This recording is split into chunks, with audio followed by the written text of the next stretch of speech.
Thank you for joining us today for our webinar, Get Ahead with a Graduate Certificate of New Technologies Law. And as the name suggests, we're going to be looking at one of our newer programs in greater detail today. That's our Graduate Certificate of New Technologies Law. It is one of our short courses, so it is able to be completed online and within 6 months, but we're going to go into more detail very shortly about this course and some of the benefits it can offer. Just to take a look at what we will be talking about today, we'll be giving you an overview to begin with just about the program so you can understand the duration, the study mode, what you'll learn, some of those things that are on people's minds, I think, when they're thinking about postgraduate study. We'll also look at the admissions requirements, so what you need to know as an international student or a domestic student. And then we'll take a deeper dive into the graduate certificate. So what are the courses that you can take that will count towards your credit and how you can personalize your own study journey as well.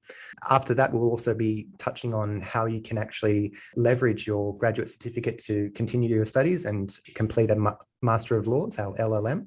Then we'll be looking at our expert teachers. So some of the people you can expect to learn from when you come and study at ANU, and in particular this course. We'll cover some of the things that you'll need to know for how to apply and the key dates before rounding up by looking at some of the enrichment opportunities that we have here at the college to really make the most of your academic experience here, and as well as the graduate employability. So for a lot of students, that's one of the big draw cards to come and study at ANU is our excellent reputation for graduate employability. So we'll take a deep dive there about our careers and employability team that you'll have access to here at the college. And then to finish things off, we'll open it up to you, our audience, for your own questions. I'm sure you'll have plenty as we go along. So this is a good opportunity for me to also share a bit of housekeeping. So this webinar is being recorded, so if you do have to duck off, don't worry. You'll be able to watch it on demand on our YouTube channel. And if you do have any questions throughout the presentation, please feel free to give these to us. You can use the Q&A function on the bottom toolbar to submit your questions if something does pop up that you'd like to know more information, and we're very happy to take those throughout the presentation, so you don't have to wait until the end. Now, before I go any further, I just wanted to give a very quick introduction to my colleague, Tim Hillman, who's going to be sharing his knowledge today about our program. Tim is a senior student administrator here at the ANU College of Law, and he's also an international student advisor. So if you are an international student at the ANU College of Law, you'll probably get to know Tim quite well in helping you thrive academically and providing advice on study plans and other things too. Okay, so just before we start, I'd like to begin by acknowledging the traditional owners of the lands and airways of where we're gathering today. Here in ANU and in Canberra, that's the Ngunnawal and Ngambri peoples. They're the traditional owners, and so I'd like to extend my respects to them, as well as pay my respects to any Aboriginal or Torres Strait Islander viewers who are joining us today. Okay, so the Graduate Certificate of New Technologies Law. As I said, it's one of our new programs, but what can you expect from it? Well, I thought to begin with, it'd be good to cover some of the reasons of why it's a great program for you to pursue. The first one is to develop a strong understanding of law. So for a lot of our students who do enter into our graduate certificate programs, you don't have to have a legal background. This is great if you are looking to either pivot in your career or just deepen your knowledge about law, if it's something that can open up opportunities for you with your current job or the job that you'd like to go for. So in this course, you're going to learn about how laws are created, interpreted, most importantly, applied to new technologies. So this is something that is rapidly changing the legal profession, is the emergence of these new technologies. So that's a good segue, I think, for us. A second point there, which is to establish yourself as a specialist. You'll be able to learn in depth about areas such as information technology, legal app development, blockchain and legal innovation, cyber warfare, artificial intelligence and media law, among others. So this is, as I mentioned, something that is rapidly evolving in the legal profession. And it's a great opportunity to really stamp yourself as having that specialist knowledge. Other advantages of doing this course is that it's fast and flexible, so you can study wherever you are in the world. It's taught entirely online. It's the only program that we do offer exclusively online. So it is online by design, just to clarify. It's not online as a result of COVID, but it's actually been designed for you to study online. And so that really is helpful. I think if you are juggling study with other commitments such as work or family, it really gives you that flexibility. And then finally, it's also one of our short courses, as I mentioned, so you can graduate within 6 months if you study full time. So a really good way to upskill in an accelerated way. And then finally, you can build on your postgraduate qualifications. So as we're going to explore in more depth, the Graduate Certificate of New Technologies Law, it does offer you a pathway into the ANU Master of Laws. And so that's another advantage, I think. If you don't meet the requirements to get into the Master of Laws on the first instance, and this is a great pathway to get into that. Just a point to note about the online delivery of our course. It's international students will not be eligible for a student visa with this course. So that's something I think that's important to share up front. So that's something that Tim will go into more detail as we go on. Admissions requirements. So now I'm going to hand over to Tim to talk a little bit about what you need to know for this course. Lovely. Thank you, Tom. And welcome everybody to this wonderful webinar. Basically, with the admissions requirements, I've split it into two to cater to our audience, whether we have a domestic student audience or an international student audience. Basically, for a domestic student applying to this program, you'll need a minimum GPA of 4 out of our grade point scale of 7, or at least 10 years work experience in an ANZCO Skill Level 1 role. Now, ANZCO stands for Australian and New Zealand Standard Classification of Occupations, and they're assessed on a case-by-case basis.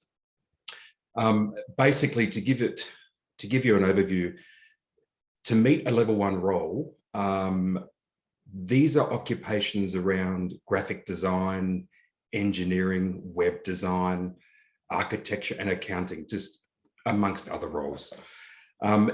On the international student fronts, you'll just need a bachelor degree or international equivalence, again with a minimum GPA of 4 out of our maximum GPA scale of 7. Great, thanks, Tim. Okay, moving on. What can I study? Do you want to tell us about some of the courses you can do for this program? With pleasure. Yes. So 24 units are required, everyone. So each course is worth 6 units. So you'll need to do 4 courses. And as Tom mentioned before, you can do that full time over 6 months, very quick. And as obviously, we'll talk more about the pathway into the master's program soon. This is just a snippet from, I'm just going to share my screen. This is a snippet from our programs and courses page. Yeah, sorry, Tim, I'll just stop sharing mine so you can share yours. Yeah, no, thank you. Okay, good to go. Okay, let's do this.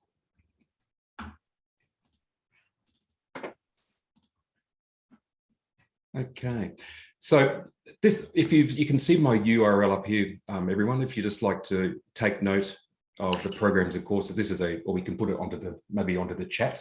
Yep.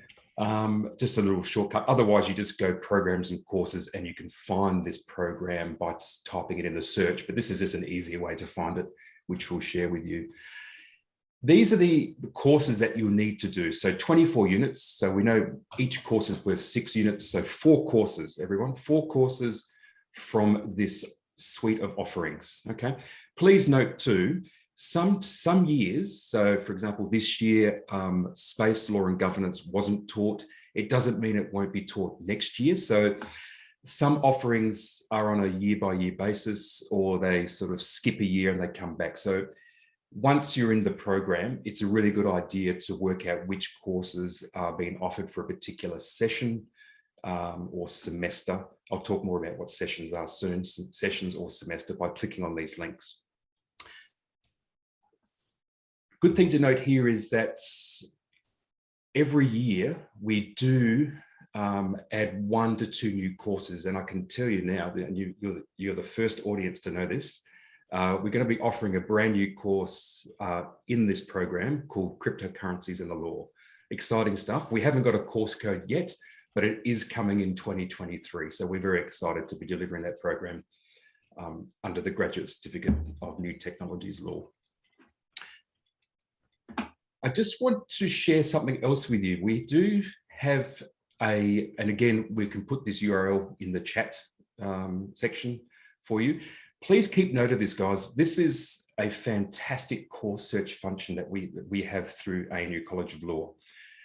Not only can you see what particular courses are on offer for your program, you can actually hone into a particular term. Now, the terms are sessional based. So when I say sessional based, they're also known as non-standard sessions. So anything outside semester 1, semester 2 would be like a summer session, autumn session, winter, and spring. So if you ever heard the term, if you ever hear the term non-standard session, there's sessions that are offered outside the semesters. Okay, that's really important to note, because that's a question we get we're often asked. What's the non-standard session outside semester 1, semester 2? So that's your summer, autumn, winter, and spring, just to recap for you. This here has all our programs here at ANU College of Law. This is going to really set you up to know exactly what courses you can do, particularly if you want a pathway into either the Master of Laws or our other offerings, so the Master of Financial Management and Law and the Master of Law and Diplomacy.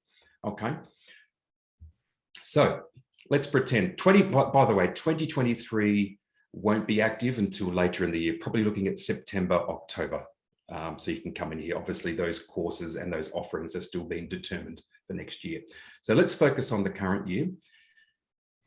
As a new student to the Graduate Certificate of New Technologies of Law, here we go, from the drop down straight in. And obviously, look, feel free to look at other offerings too. If you want to have a sticky beak, that's fine. But let's just focus on the relevant program at the moment. The terms, keep them as any, because I'll explain why in a minute, because some courses will be offered in the non-standard session or the semester. So semester 1 or semester 2. Don't worry about this, because there are no compulsory courses in this program. So it's all going to be elective. So you just keep it as any. Now, study mode, this is where I'm saying before about the non-standard session online. Remember, as Tom said before, it's a fully online course. So if you wanted to see what courses are on offer in the non-standard session, so that's your summer, autumn, winter, or spring sessions, we click on this. And alternatively, if you wanted to look at semester online, you click on that. You can see how the course search is changing. So let's focus on any. Okay, so any is going to give us offerings for semester-based courses and non-standard session courses. I'll talk about specializations in a minute, but for the time being, these will be the courses on offer. See, this is throughout the year. So we started back in January.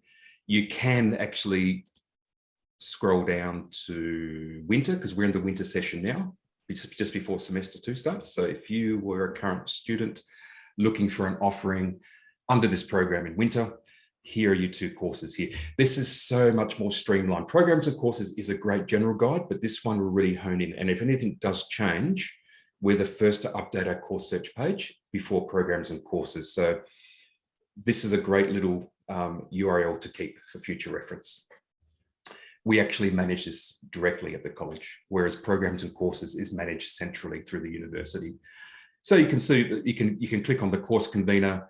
You can click on more information through programs and courses, or alternatively, more information on a button. So it gives you a really good in-depth intro to the program, any textbooks that are required, requisites to the course, etc. So really, really handy. And I highly recommend that you use this as well. Now that's winter. If you go, hang on a second, I don't want to do anything in the winter. I want to do something later in the year in spring.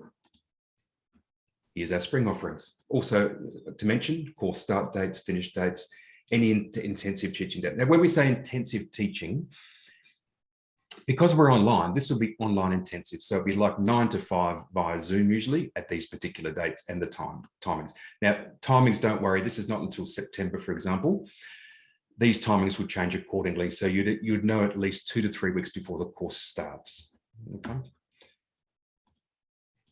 Just moving through here. Now, quickly, I want to move into the semester-based, okay, courses. Again, semester deliveries.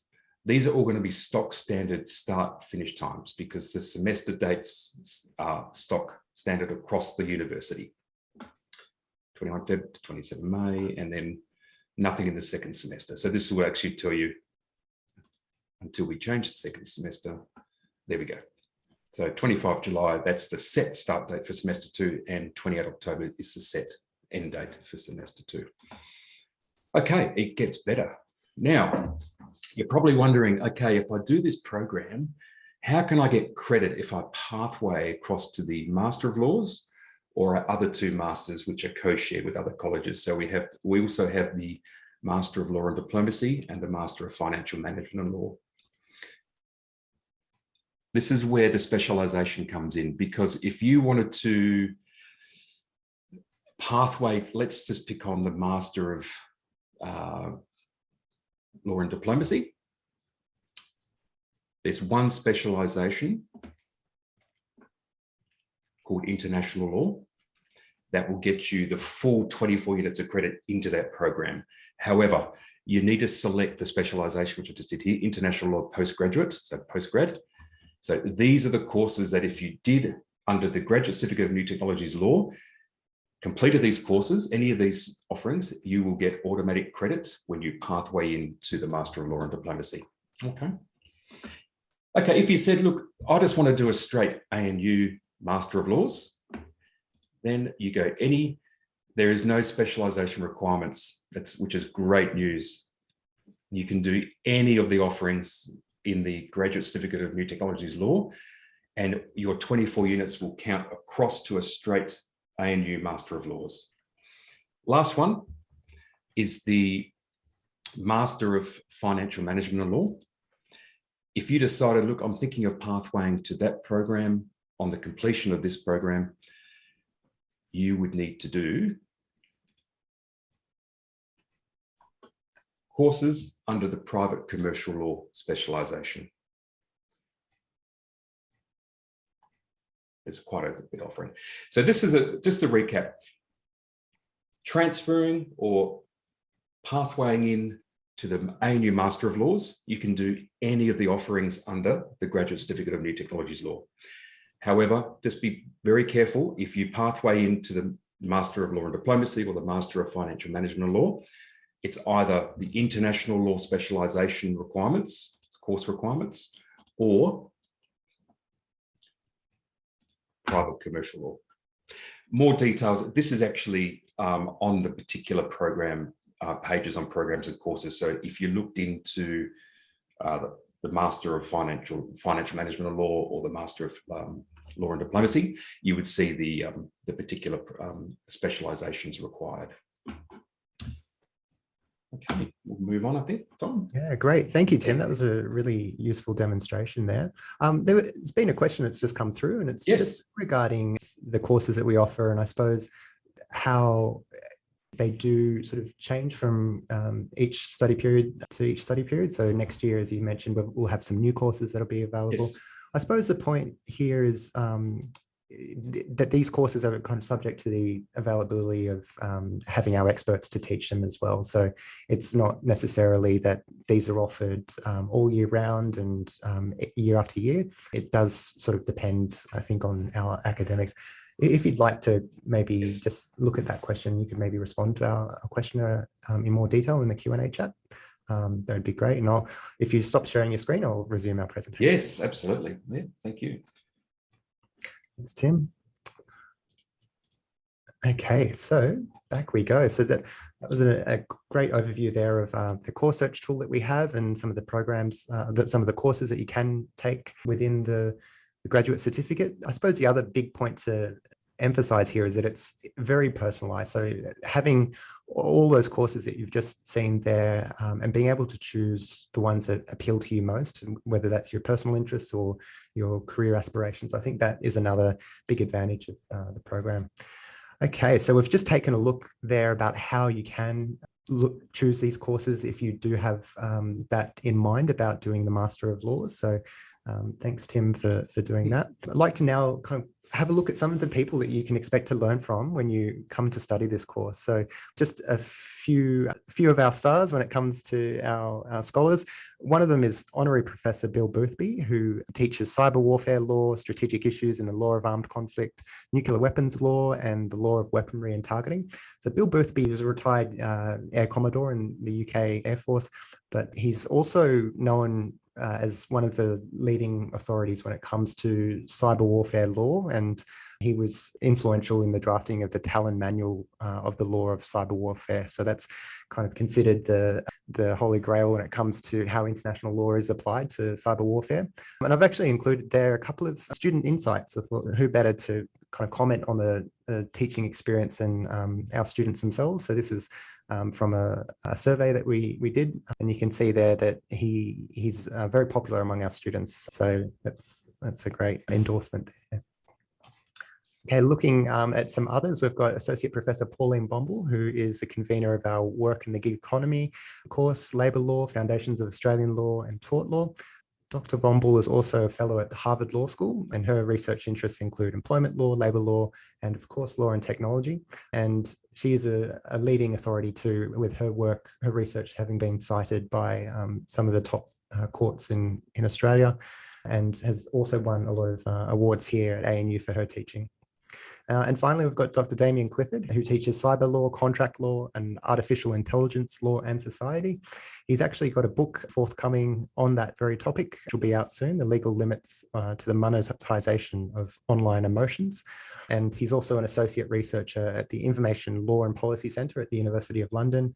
He is also involved in another ANU research project that's known as Humanising Machine Intelligence. So he lives and breathes law and technology, I think it's fair to say. And he's renowned as an expert in privacy, data, regulatory law and policy, and artificial intelligence. So that's just a brief snapshot of some of the academics you can expect to learn from. Moving on to how to apply, Tim, I'll hand back to you. Thank you, Tom. Okay, so there's two ways to apply depending if you're applying as a domestic student or an international student. Domestic students apply directly through our University Admissions Centre. So you can see the URL on the screen, uac.edu.au. And international students need to apply directly through StudyLink. So these are the two options available at the moment to apply to the program. We might just move on to, key dates. Yeah, Tim, do you want to tell us about some of the dates that we need to keep an eye on? Absolutely, guys. I've just updated these for this year and into next year. So this is current as what you see. We still have openings on the domestic student front until 14th of August for the upcoming spring session. So that would be anything from the 3rd of October onwards. Summer sessions 2023, autumn and winter and the like will not be a sort of application open and close dates won't be available until I've said TBA September, but I'm thinking more of the middle of September. So you need to check back in onto that previous UAC website for the latest dates for next year. On the international student front, you can still apply up until the 1st of August, which is great news for the upcoming spring session from 3 October. Summer session course for 2023 closes on 1 October. The autumn session from 3 April next year closes on the 1st of January 2023. Unusual time to close, but New Year's Day, it's a published close date. And the winter session, which usually kicks off from the 3rd of July next year, will close on the 1st of April 2023. Yeah. Great, thanks, Tim. So in addition to some of the other points that we've spoken about that really distinguish our graduate certificate of new technologies laws from other programs, I think we've talked about how it is online, how it's a pathway to the LLM. The other thought that strikes me is that it's also, with these intake periods, there are multiple points throughout the year. I think some of our other programs, it's either at the start of each semester, so the beginning or the middle of the year, but here there is a lot more flexibility about when you can start. Is that right, Tim? That's correct, yeah. And look, these are your non-standard session start times, as I alluded to before, guys. So either you start in the summer, autumn, winter, or spring. You can still do semester-based courses. Don't be alarmed by thinking, oh, I'm starting at a non-standard session. That's just for your offer and actual start date. So you can still, let's say you get an offer for summer session 2023, you can still enroll in semester 1 based courses if required. Yeah, excellent. And just while we are talking more about the program here and what doors it can open. I had an excellent question come in through the chat from Oscar, who asks, if you complete the graduate certificate in New Technologies Law and want to then go on to do the Masters of Law, how much time can you leave between completing the grad cert and starting the LLM? Or maybe we can just address that one first. Yes, I'm happy to answer that. Okay, so if you complete your graduate certificate in New Technologies Law, you have 7 years to move into the LLM and complete. So we offer credit up until 7 years from when you completed one program to coming into the next program. Yeah, great. Or straight away. So anytime between that 7-year period. Got it. Okay. The second part to that question, does the second lot of 24 credits to achieve that Masters of Laws, does that need to be within the New Technologies Law stream, or that can be from other specializations? What do we need to know about that, Tim? Yes, well, if my previous demonstration, I clicked on the international law and private commercial law specializations. Correct. You can do any of those courses that are offered through the graduate certificate in New Technologies Law. That will be credited across to the Master of Laws. Correct. Yeah, excellent. Thanks, Tim. Okay, we'll move on. So enrichment opportunities.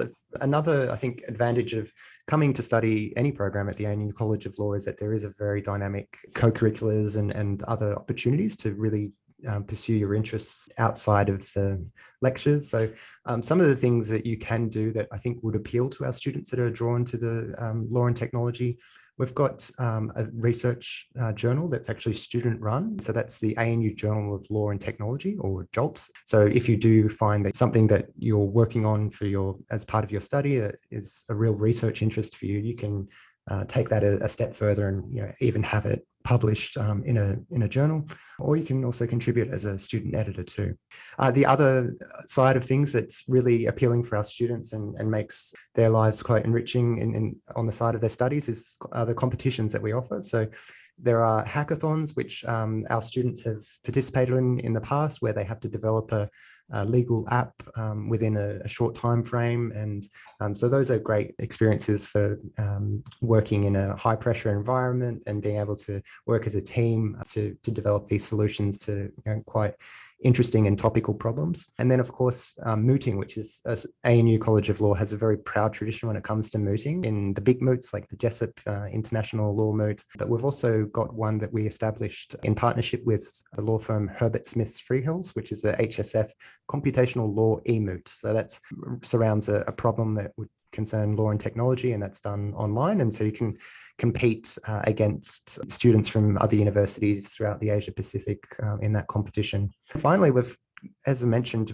we talk a lot about research-led education here at ANU. So what does that mean? That basically means that the lecturers that you're going to be learning from are renowned as world-class researchers in their field. And so as a result of that, we've got a very dynamic research culture here at the college. So it's not uncommon in a typical week to have conferences on topics such as the economic crime law conference that we held last week. We have seminars on a regular basis, almost weekly, that are presented by our academics. So if that is something that you are interested in, there are all sorts of opportunities to really immerse yourself in some of these events that we host. Moving on to employability, which I think is something that's on a lot of people's minds and a great motivator for wanting to do postgrad education. ANU College of Law, we actually have our own careers and employability team. And so they work very closely with our students to help them get on the path to their dream career faster. So we do all sorts of workshops to help them with interviews, with their LinkedIn profiles,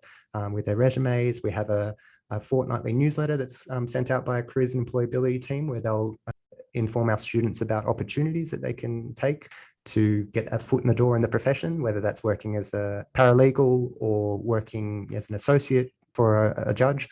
So there are lots of great opportunities in that space.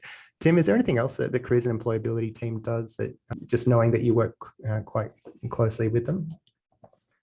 It's pretty much what you've talked about, Tom, but also they run international alumni events as well, which is great for current international students or prospective international students to sort of see what jobs are out there for our international student cohort. Yeah, and the other thing I think that's really coming along too is our mentoring program. So that's where we connect students, including those from our graduate certificate of New Technologies Law, with alumni that are working in a field that our students might want to pursue in future. So yeah, that's another advantage, I think, of having such a connected alumni network, especially here in Canberra, where we're close to government departments and law firms, big and small, boutique and multinational, where you can really make those connections and develop those skills. The other advantage is, I think Canberra has the highest salary in Australia and the lowest rate of unemployment. ANU supports students through the process of finding employment after graduation. So in addition to our own college careers and employability team, there is a central ANU careers team as well.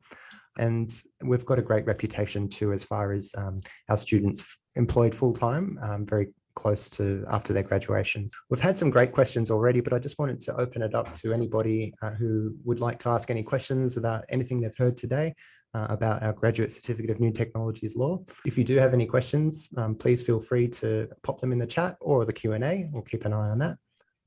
I've just popped something in the chat for everybody as well. Just some quick details about our postgraduate and Research Students Association, a wonderful organisation that can assist with everything from any academic issues that might mean you need help with drafting an assessment or having it proofread, to English language skills, and obviously personal matters as well. They have counsellors at hand as well. And it's a free service, and I'd recommend that you book an appointment with them anytime you need to reach out to PASA. Great. Thanks, Tim. Just while we are giving a moment for anybody to add any questions, can you tell me more about your role as an international student advisor and what that entails? And just knowing that we do have some international students joining us today, or prospective international students. Absolutely, Tom. So my role is to support our international student cohorts. So that's pretty much from when you start your program until you graduate from the program. So in between starting and graduating, I'm here to support you through your courses, anything from you wanting to take personal leave, apply for a reduced study load. Like, you can't do all the courses at once. You need to do a reduced study load that won't meet your visa requirements, but will satisfy requirements from the ANU. Also, if you need to overload, this is more, not so much when I say overloading is if you're doing more than 24 units. So if you want to do more than 4 courses. For this particular program, you only need to do 4 courses to graduate. So this is more for students into the master's programs, which requires more course support, more course requirements to complete. I'm also available anytime between 9 to 5, Monday to Friday, for Zoom chats or face-to-face chats. Graduation requirements, study plans. I do like to do study plans for the international student cohorts. Study plan is just to keep you on track so from start to finish. And we always recommend that you follow a study plan here at ANU College of Law. That way you don't come to the end of your degree and think, uh-oh, I need to do this particular course, I've forgotten to do it. It does happen, and that's why we like to keep our students on track with study plans. Other things too, we can do. I'm also here just, obviously if it's not online, if it's face-to-face, for a coffee catch-up. You might want to discuss something that's personal. I'm not a counsellor, but I can put you in the right direction if anything is required, because we do have a wonderful support, as Tom knows as well, around us at the ANU. Yeah, great. Thanks, Tim. One of the questions that we get quite often about our programs is contact hours, what to expect. Anything that you can share for this program? Yeah, so the contact hours, now because you're fully online, it's usually 10 to 15 hours a week is your standard online course contact hour requirements. Some of those courses we saw before had the intensive teaching period. So it could be a 3 or 4 day intensive teaching, which usually spans 9 to 5 over a particular period. Just if I can ask one more question. Yes. I know for our students in some of our other programs, Bachelor of Laws, the Juris Doctor, Yes. Internships and clinical programs are a big part of that. But am I right in assuming for this program, there's no practical requirement on that side? That's correct. Yeah, this is a very niche program. There is not, compared to the other programs. Yeah, excellent. Okay, great. All right. Well, look, if there are no questions, we might just wrap up there. But please remember that if you do have a question, We are here to help. We are here to answer those. So you're welcome to get in touch with us at the email that's listed there on the screen. That'll connect you with our student admin team, who do a wonderful job, and they've got all the answers to all the questions that you might have. So thank you for your attendance today. Tim, was there anything else that you wanted to add? No, I think it's fantastic that you could all join us to learn more about this wonderful program. And we do hope that you consider this program and think of the journey you can go on. You can do this program, as we said, within 6 months full time, just 4 courses, and pathway into the Master of Laws, the Master of Financial Management Law, or the Master of Law and Diplomacy. So you have a wonderful opportunity to continue into the Master's program. Excellent. Yeah, thank you, Tim. And thank you to you all as well for your time and your interest in our course. And we hope to see you at ANU soon.